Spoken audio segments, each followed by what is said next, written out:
Hi, my name is Paul Fiacconi, and this is my final project for data visualization. As I was trying to figure out what I wanted to do for a project, I think last year's debates kind of stuck out at me because the candidates, when they're out on the campaign trail and they're debating, they throw a lot of facts and statistics at us. And what we tend to do is go back and try to fact check them. And what I found, uh, technically they were right most of the time. I don't know if I would say that they are accurate, and I'm just going to walk through this quick example before I get into my presentation of then candidate Trump, now President Trump, and I'm not trying to make this a political debate by any means, but in the October 9th presidential debate, he had a quote of, "We've had an increase in murders within our cities, the biggest in 45 years." And technically, he was right. He was talking about the jump from 2014 to 2015 when the murder rate jumped 10.8%. And I thought that was, if you're looking at the data, that's a pretty significant jump. But we all know that that is not all the data. And what President Trump was doing was using a data influencing technique, which the industry refers to as encoding data inaccurately or not showing the full picture. And I went back to 1996, and if you continue to go back, the trend continues. But over the last 20 years, we've actually trended downwards pretty significantly with their murder rate. Um, and you can see back in 1996, we were almost at 7.5, and in 2015, we were at about 4.9.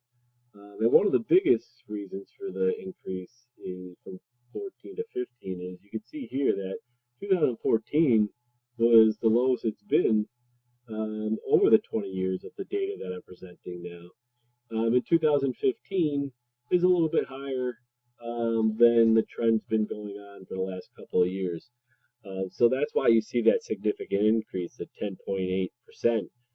Really, it's 2000. It has to do a lot with 2014 being so low.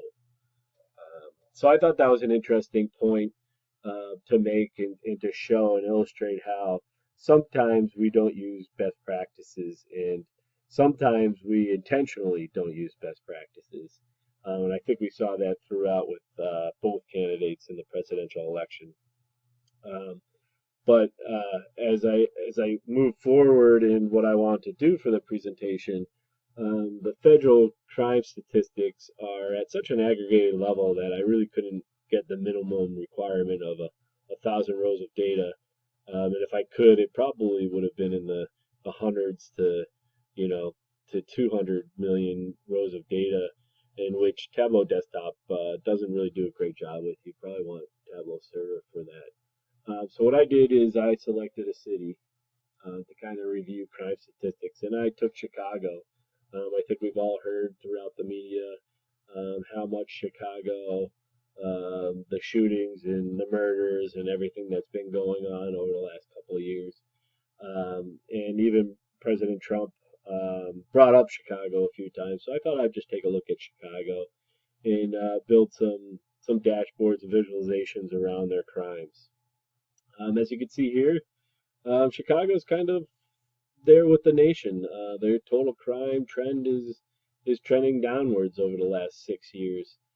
You can see theft and battery are their top two um, highest criminal offenses.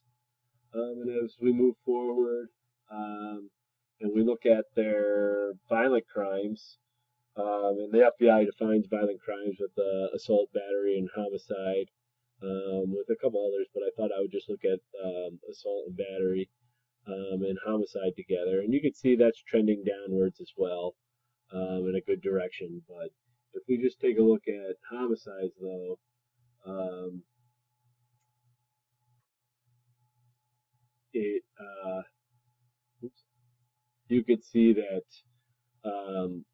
they've had over 3,000 homicides, 3,500, and there was a pretty good spike from 15 to 16 in the total amount, and even from 14. 14 they had 425, and 2 years later they had 781. So that's a pretty big jump for them.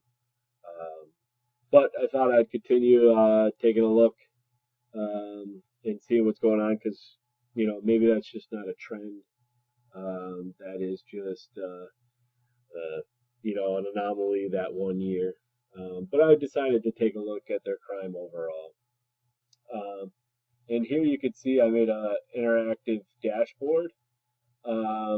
And the first dashboard here, we have the monthly crime trend, and this kind of just shows their total crimes over all the months. And you can see really probably the coldest month, February, they're the lowest. And then as you go into the longer days and the warmer days, their crimes increase. And I don't think that's kind of a shocker. I think we all kind of understand that, or as at least I have understood that over the years.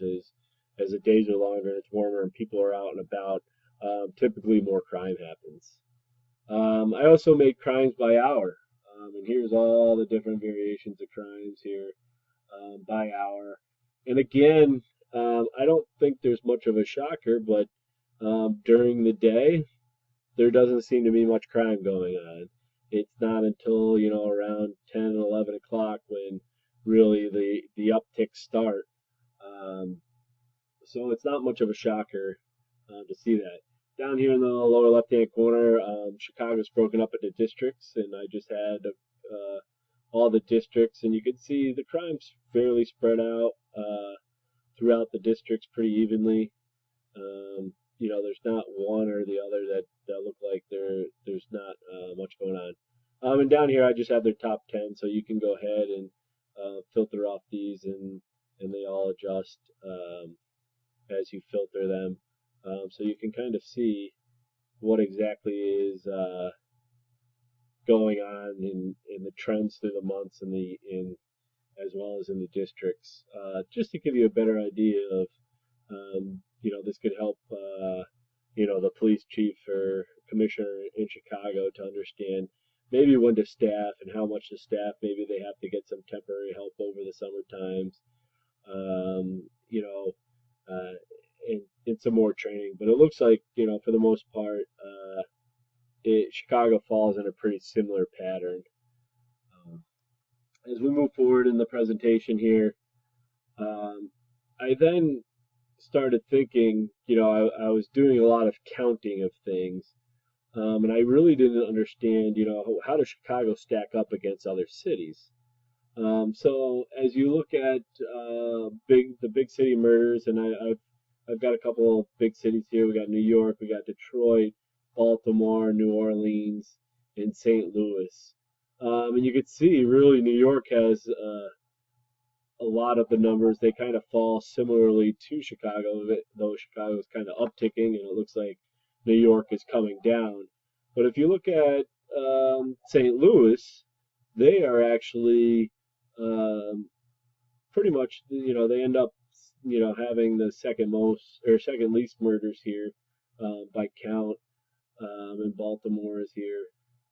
But counts alone really don't mean much because these cities vary in size and population.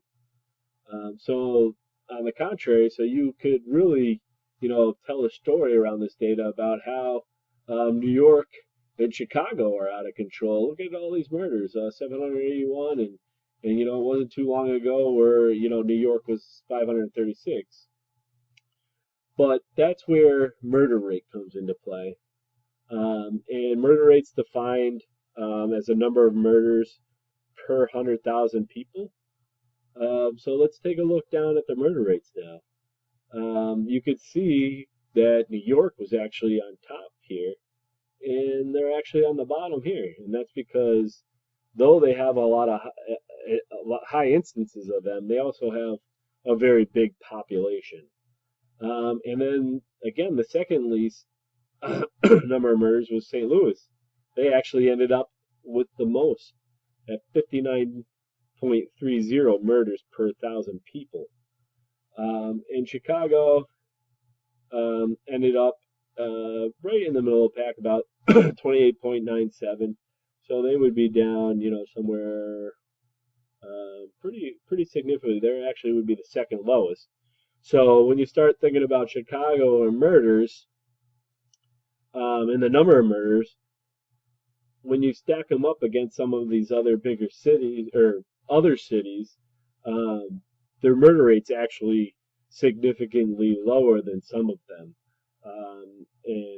And I think that's a great story to tell because again, we hear in the media how out of control Chicago is, but do we really look into the bigger picture? And to me, it's the concentrated crime that really is telling. Does Chicago have a problem with murders?